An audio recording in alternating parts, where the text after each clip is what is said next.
Hello, my friends. I just came in from pruning my black raspberries. They're amazing when they are bearing fruit, and I had never pruned that bush or those canes before, and so I went online and to find out how to do it. And I should have done it 2 years ago, so it was really messy out there. And as I'm pruning, you go like, is this the one or is it that one? You have to get the right ones to prune. And as I'm pruning, I'm just thinking about, it makes me think about how we are basically pruning ourselves. Um, I was going to say all the time. Many of us are, because we have a lot of shoots that are either done, they're complete, and then there's all the old ones that died years ago, and they're still sitting there with their thorns, and when somebody touches the thorns, they get hurt because we're prickly, and that's because we have not fully pruned ourselves yet. I had never really thought of that, but that's what's so fun when you just sink in and let it come and just trust it or have fun with it. So, this whole pruning business that we are very involved in, and which is very important as it relates, of course, to the old paradigm and the matrix. That's what we are pruning. We are pruning our attachments to it so that we can come into our original cane, where all the branches come from, and then they bear fruit, a lot of fruit. Mine does, and but even though I hadn't fully pruned it, but as far as I know, I'm going to get a lot more fruit. So that's kind of a nice little metaphor to ask ourselves, am I pruning myself consistently, or at least once or twice a year, where I really do a deep dive and root out all these things that really do not relate to me anymore, and that I might still feel identified with, even though I'm like so not interested. And I think that's a common thing because we don't really know what to do with these old branches, right? So we just let them hang there, but they are kind of covering the view both inside and out. And it makes it almost impossible for us to turn within and look at that original cane and how that is the one we want to nourish and nurture and give compost and sun and light and love, so that that is going to be the major one that is going to sprout out as us. And then when I was pruning, I also had this, thoughts come to my mind. This was kind of like a question. Are we the prodigal sons and daughters who are now have have moved so far away from our original prime Cain that we have lost touch with that, and we are out there lost? And many of us, like I so often talk about, we feel complete with this outer, but we don't really know how to get back because we can't really feel it anymore, right? That's the problem. Many of us long for it, but we don't know how, because it's, for many, it's just a thought, but it actually is more than just a thought. It is a real calling of the original black raspberry cane, that's calling you back. And that's what we feel as what we call longing. So, how does that go in the Bible? It is, we're the prodigal son, and when we start turning around, I think it says something like, and the father, which of course is the patriarchal language. We can just see, we say the prime Cain, or our heart, or our essence, our source connection is moving towards us much faster than we are moving towards it.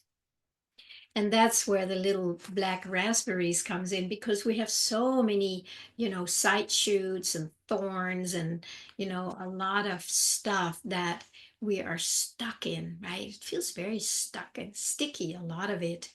And then we get pulled out into that, trying to get out of it and fighting it and complaining about it. And then we kind of forget to keep moving closer. So we need to do both at the same time.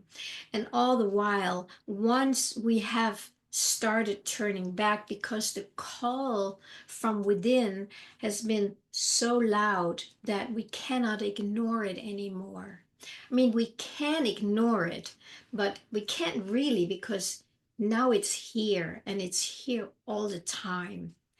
So as that calling keeps calling us, now it's up to us to keep turning in and feel the calling, feel the longing, as how I interpret the calling, and keep going back.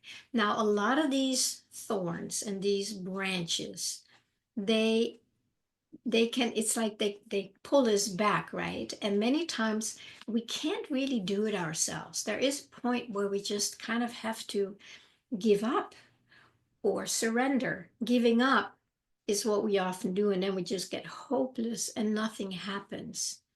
But when we surrender, that's a very different energy. See, the giving up, being hopeless, that's like a collapse, and there's nothing in us that wants to get up again. It's like we're defeated. But when we do it in a place of surrender, we are really still defeated, but there comes a place where we say, Thy will be done. I let it go. I can't do this on my own. I have no clue how to get out of this mess that I have gotten myself into, because I've walked so far away from my true home, my source connection. So that's where we can start deeply surrendering. And that is a very beautiful process, but it is a process. It doesn't happen just with one time. Sometimes we are being surrendered, and that's kind of a blessed place. That happened to me many years ago back in Denmark, but it was just for a short while. It was actually for a long while. I think it was 2 or 3 months. But then, the sticky thorns and all that, all these branches that I was still caught up in inside, I had a big opening, but this was still here, and the light could come in, and now I had to go to work. And that's how it is for all of us. But the calling home, when we have either these big experiences, or we just feel a strong, a strong longing, a strong pull, then we are already home. The only thing is that the mind is still engaged in what is not home.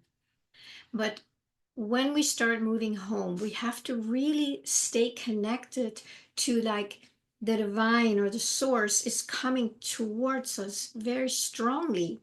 And when I keep that in mind, it's much easier for me to surrender, because it feels like I'm surrendering into something that's loving. I don't know what it is, but there's something inside of me that knows, and I want that. I want that. I just want that. You see, it comes from in here. There's this feeling of longing, like to merge, to come back home.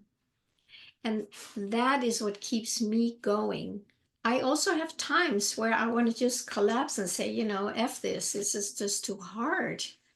And then I just let myself wallow a little bit in that. And then I start remembering, oh, what is this again? Oh, God, yeah, that's what I want.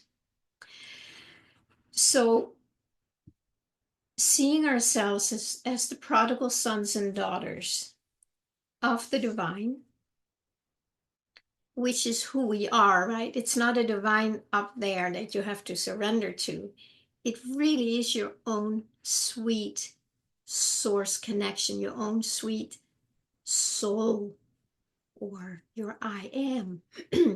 I am is definitely my anchor, but I have to feel it. It's not something I can think. I might think it, but then I have to go down until there's like a click happens. It's like, oh, oh, yeah, yes, yes, yes. And then I know what to surrender into, because nothing else really matters. When you have that click where there's a shift, where there's like, oh, you feel it, it goes from here to here, and it's very alive.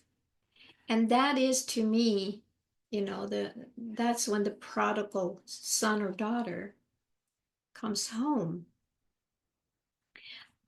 I need to do it often. It's not a one-time thing, because the matrix is still very alive and it keeps pulling us away, right? As long as we have all these branches and these thorns that are still engaged. So we need to keep the unhooking, while we are connecting in here to what we long for. So in my case, there's two steps, and there's probably a lot more, but right now I just want to talk about it as two steps. You can't leave one out or the other. If you just go here and this is not dealt with, then you do that bypass, the spiritual bypass, and at some point you have to go back to deal with it. And if you just do here, you just still get lost in the world. You don't really have anywhere to go, except like you're just always working on yourself, and you're taking all these workshops and whatnot. But if you don't have this longing here, you're still lost in there. So it's one plus the other that makes one. And that's what we can do as the prodigal sons and daughters are moving back home.